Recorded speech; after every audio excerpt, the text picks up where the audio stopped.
everyone hates the Jews, everyone's fine with using gay slurs. Oh, well that's not good. No, it's terrible. Because now I don't know what I'm supposed to do. South Park is so back, and nobody is safe from their scorn.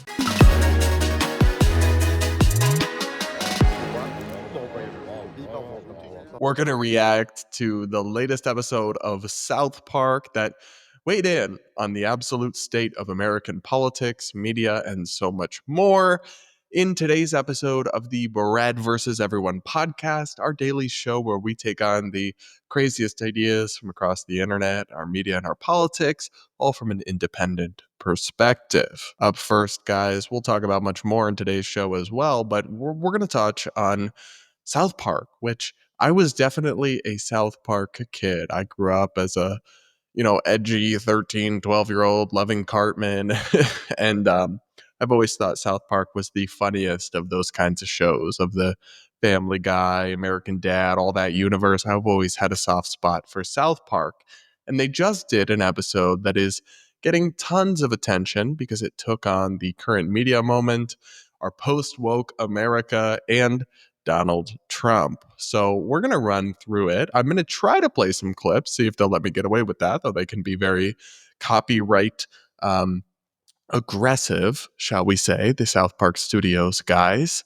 And the first moment I want to talk about is this really, what I thought was the funniest, or maybe second funniest part of this episode. I watched the whole thing. A lot of people are just sharing a couple clips and discussing it. I watched all 22 minutes of this on the treadmill yesterday as part of my dedication to you for my heavy-duty research that I bring you on this podcast, combined with my dedicated efforts to defeat fat positivity, one treadmill session at a time. So here's this first clip of Cartman talking about the demise of NPR. Take a listen to this. Alexa, put on 90.1. Got it. Now playing radio station 90.1 FM.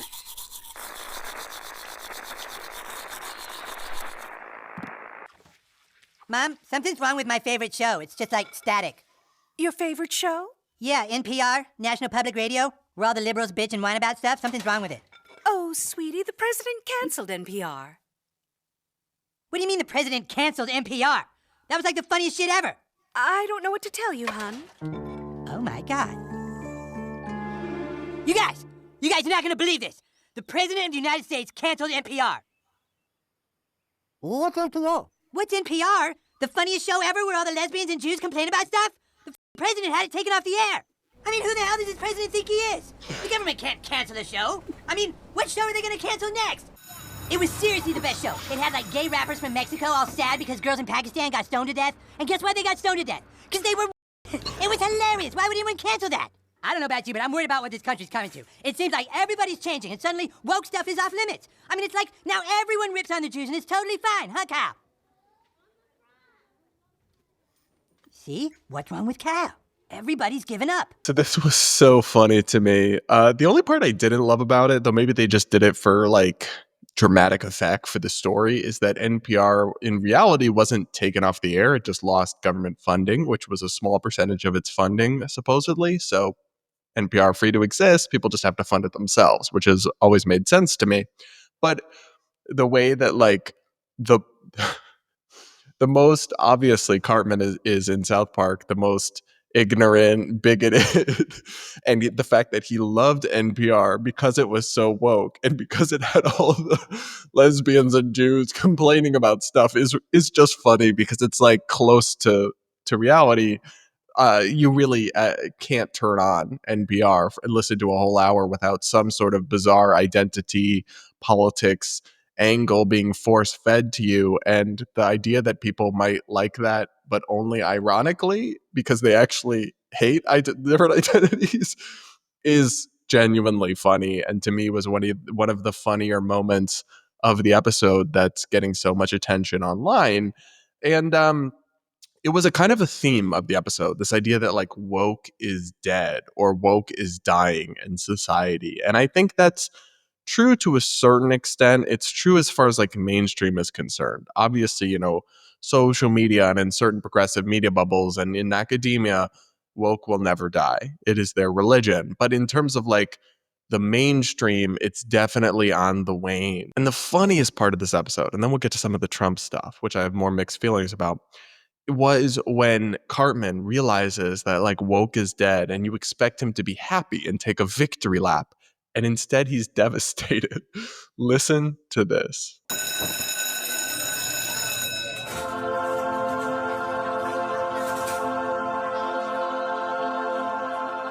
Butters! Ah!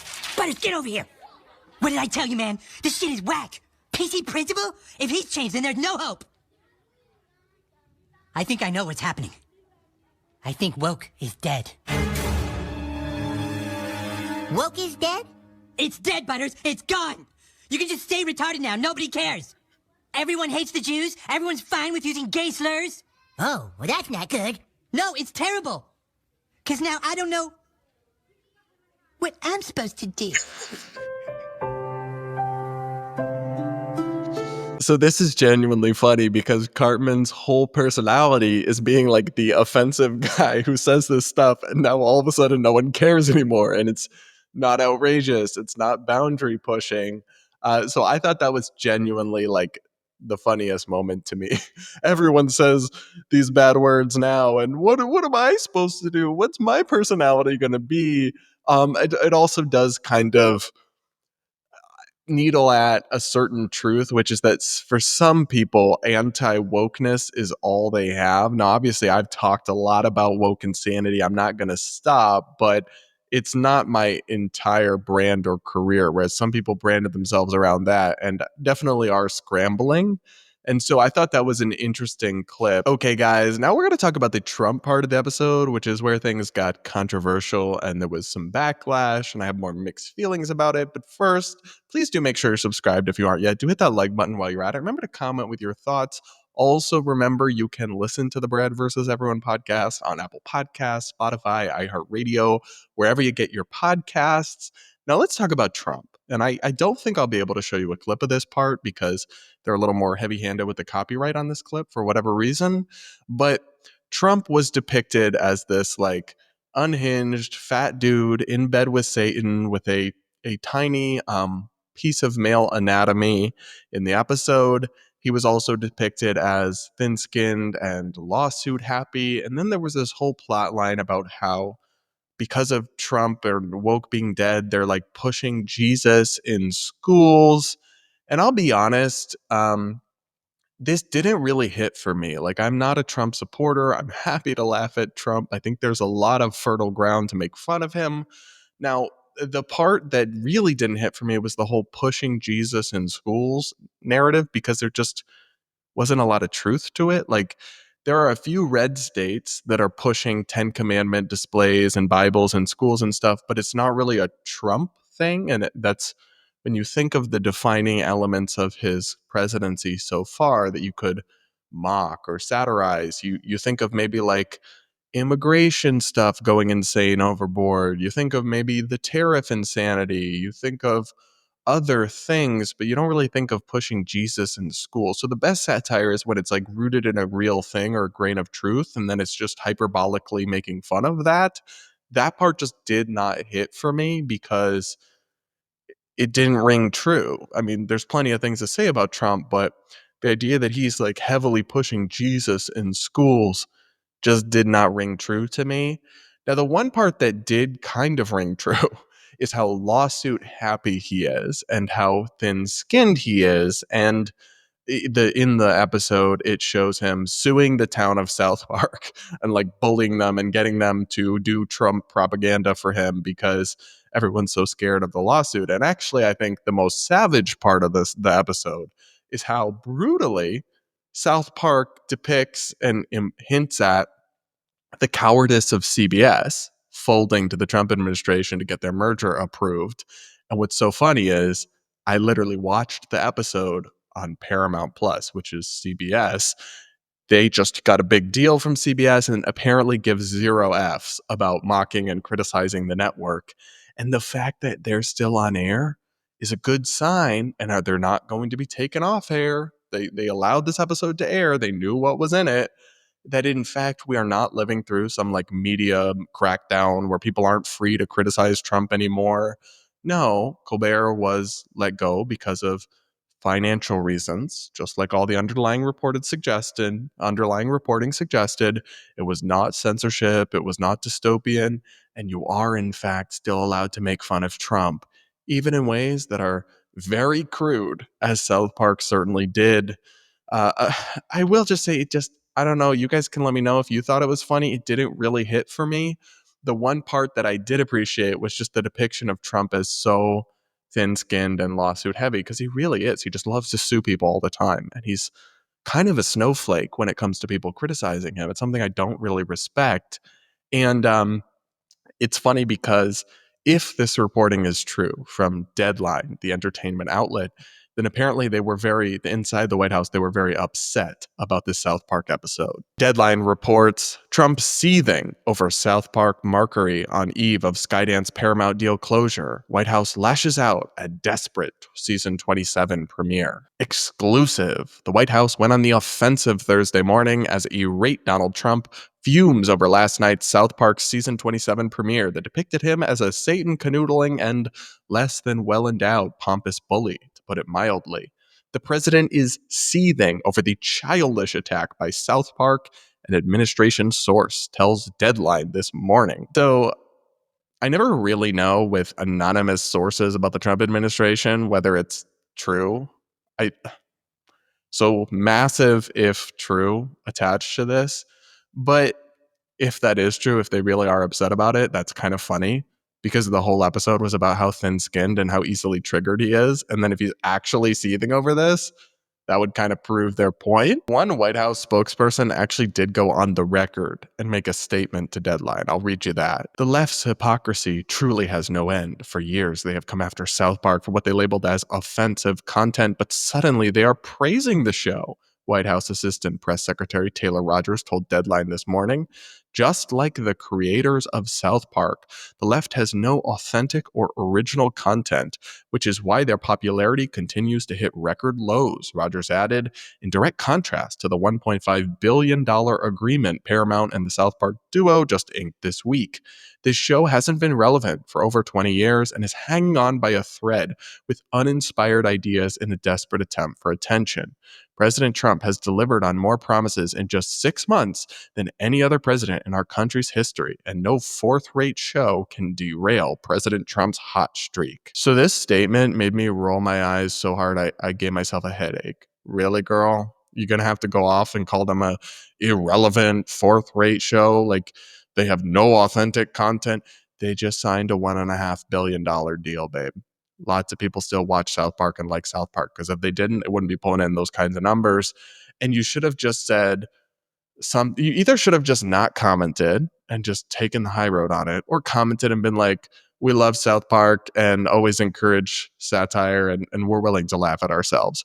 By putting out this kind of combative statement, the Trump White House comes off as snowflakes, as thin-skinned, as exactly how the episode depicted him.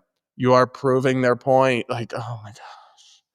This was really, really pathetic to me. But what do you guys think about this and the South Park episode? Have you seen it? You can watch it now on Paramount Plus. Let me know in the comments. Do hit that like button. Yada, yada, yada. And now, more crazy stuff to discuss today. Up next, we're going to talk about something called the Tea app. Like as in spill the tea, I guess, as in what's the tea. Now, this is an app that allows women to gossip about and rate men, and then also has some safety features, like allowing them to check if men are in criminal database registries and other sorts of things. Here's a summary. This app is proving quite controversial, and we'll discuss that.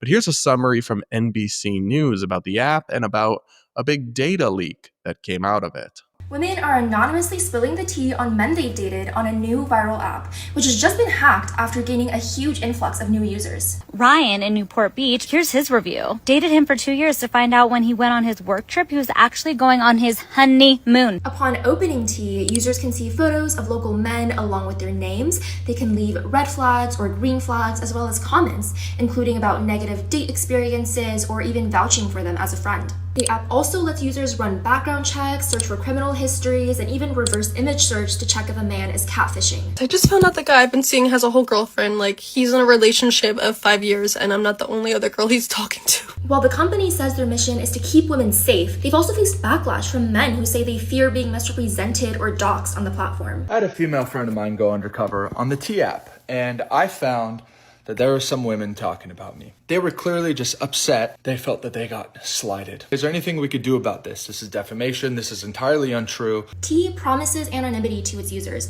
but on Friday morning, it confirmed to NBC News that 72,000 photos were accessed without authorization, including 13,000 account verification photos that were supposed to be kept private. Now it's possible that some of those identifying images are being leaked online. Online spaces for women to talk about men they've dated are not new. You may have heard of the Are We Dating the Same Guy Facebook groups, which have received their own share of controversy and have even faced lawsuits, which were later dismissed. But some on the app are now saying they feel the app is geared more toward gossip than safety concerns, and that can lead to cyberbullying, especially since the women are supposed to be anonymous while the men remain public. As of now, it's still the #1 app on the Apple App Store. So there is a lot to say about this app, and I think mixed feelings about it. Definitely have some concerns. But I also do want to acknowledge the reason something like this exists. Like it's not a coincidence or a fluke that this is the #1 app on the App Store. Is this dating app, this dating gossip app, T? Like, women have concerns about men and about being cheated on, about being mistreated.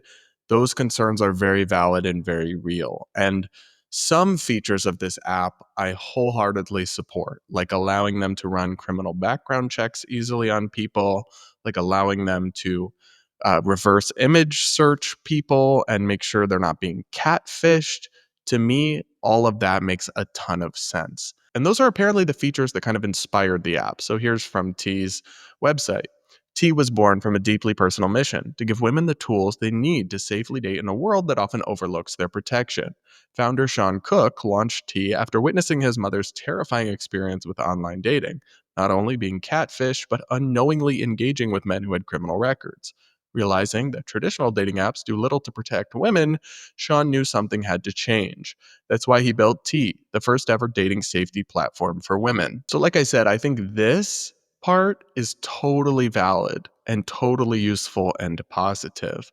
Where I have serious concerns is this idea of women anonymously, and really anyone, but in this case it's women, just anonymously posting with no accountability or fact checking or anything about men, and how quickly that turns into just totally unverified gossip, wild accusations, and like cyberbullying in different ways. So I'll show you one screenshot. I'll read it to you about one man's profile, Mookie in Baltimore, Maryland. Somebody asked, "What's the tea on him?" And the comments read, "Dick Little can't hold his liquor, breath stink." Another person says, "Bed on the floor." Someone else said, "Alcoholic ass." I think you get the idea. This is not about safety concerns. This is about like mocking a dude publicly and just making fun of him, like and also making some serious accusations about him, that he's an alcoholic, that his bed is on the floor, which if you are 24 years old, that is diabolical. But like, this is not serving safety. This is gossip, bullying, slandering people on the internet anonymously behind this veil of anonymity in a way that I think is toxic and probably is vastly counterproductive to healthy dating dynamics between men and women, although we are very much outside of my area of expertise here. The other newsworthy and in some sense kind of cosmic aspect of this story is the fact that the women were supposed to be anonymous who were evaluating men and writing all this gossip about them on the app, but the app took very poor care of their data and it was leaked, and all their like identifying information has been leaked. So now a lot of them are upset about that, and a lot of like angry men are gloating about it because they want it to be anonymous, but now we all know who they are and what they look like, and their documents have been leaked, which I don't support, right? I people have a right to privacy and it was violated here. But at the same time, you had no problem with these men's privacy being put on blast, public posts attached to their name and photo about their size of their you know what and their bad breath and all sorts of stuff. But now you don't want people to know that it was you writing that stuff. Funny how that works, right? Like, there is a little bit of inconsistency and hypocrisy there. Ultimately, my take on this app is somewhere in the middle, which is probably going to not make anyone happy. Like, the very aggrieved men are going to be like, how come you're not standing up for men against these terrible women who just want to do them so dirty? And then the more feminist crowd will be like, no, this app is amazing. It empowers women to stay safe in this terrible world. I can kind of hold two thoughts in my mind at once, though. I can simultaneously acknowledge that women face unique risks and very real concerns in the dating world, and from men that make some of the features of this desirable and important. And I don't want to diminish that. And that's why I support the background checks, the catfish checks, all of that. And then I can also understand, in theory, the idea of this kind of whisper network or rumor mill being useful to help women avoid abusive men. But I do stand on business on the fact that allowing people to just gossip anonymously about people like this is a recipe for the most sociopathic individuals to lie about people, to spin the most horrible stories, and to just cyberbully and humiliate people for no real reason other than getting a sick sense of joy out of it. I've experienced it myself, not in a dating dynamic, but in terms of how cruel and how totally devoid of factuality anonymous people trolling you can be. It's not productive, and I think is very problematic to have people just anonymously gossiping about people like this in a way that's then attached to those person's name and face, and they have no opportunity to rebut or challenge or anything. So I feel like this take on this might make everyone unhappy, but that's kind of what we do here on the Brad versus Everyone podcast. Let me know what you think. Do you think this app is important and necessary for keeping women safe? Or do you think it's unhinged and toxic? Or do you think it's somewhere in the middle? Let me know in the comments. Up next, we're going to check in with my favorite Democratic member of Congress, the one and only Jasmine Crockett, the Texas representative and firebrand who loves to rant about mediocre white men and mock Republican governors in wheelchairs as Governor Hot Wheels. Well, Miss Crockett apparently is unabashed in some of her more arrogant and ridiculous personality traits, and also has literally no understanding of how journalism works. At least that's the evidence that I'm seeing in this new profile in The Atlantic, which is a left leaning publication, but sometimes will offer criticisms or introspection of the Democratic Party, by a journalist named Elaine Godfrey. She profiled Jasmine Crockett and spent a lot of time with her, and there are a few tidbits in this profile that I find interesting and deeply, deeply revealing. So the title is A Democrat for the Trump Era, and the subheading is Jasmine Crockett is testing out the coarse style of politics that the GOP has embraced. And the article really does frame her as a Trumpian figure, kind of the worst parts of Trump, his brashness, his crudeness, his vulgarity, his unseriousness, his trollishness. She embodies a lot of those same values in a Democratic voice. And that became very clear from this profile. So there's one part of the profile where they talk about the race to be the leading member on the House Oversight Committee, the ranking member. And the Democrats select somebody, and this is a powerful position, an important position with a prominent spotlight on it. And she wanted to be it, but she was ultimately not selected. And the reasons that she complains about not being selected are revealing. So here's from the article. She was losing her race to serve as the top Democrat on the House Oversight Committee. She told me, a job she felt well suited for. Members of the Congressional Black Caucus were planning to vote for the senior most person in the race, even though that person wasn't actually a Black Caucus member, Crockett complained. So let's pause on that for a moment. She thinks she should have gotten the job, and the votes of her Black colleagues because she's black. That's what she just said there. Well, the other members of the Congressional Black Caucus voted for somebody who's not even in the Black Caucus, and they voted based on the experience of the person rather than their race. Do you hear yourself? Do you not understand? This is the kind of anti-merit, tired identity politics that has destroyed the Democratic brand. But Jasmine Crockett is all in on that, and that became very clear. Now, here's the other funny reason she thought she should be the top member on the House Oversight Committee for the Democrats. To Crockett, the race had become a small-scale version of the Democratic Party's bigger predicament. Her colleagues still haven't learned what, to her, is obvious. Democrats need sharper, fiercer communicators. It's like there's one clear person in the race that has the largest social media following, Crockett told me. That's right, guys. She literally thinks she should be the top member on the House Oversight Committee, which is responsible for exercising oversight on the federal government, because she has more social media followers than her colleagues. That is so silly and so ridiculous, but also so very 2025. I hate it here. I hate the state of American politics sometimes. This next passage really tells you everything you need to know about Jasmine Crockett. On TikTok and Instagram, Crockett has one of the highest follower counts of any House member, and she monitors social media engagement like a day trader checks her portfolio. She is highly conscious, too, of her self-presentation. During many of our conversations, Crockett wore acrylic nails painted with the word resist and a set of heavy lashes over her brown eyes.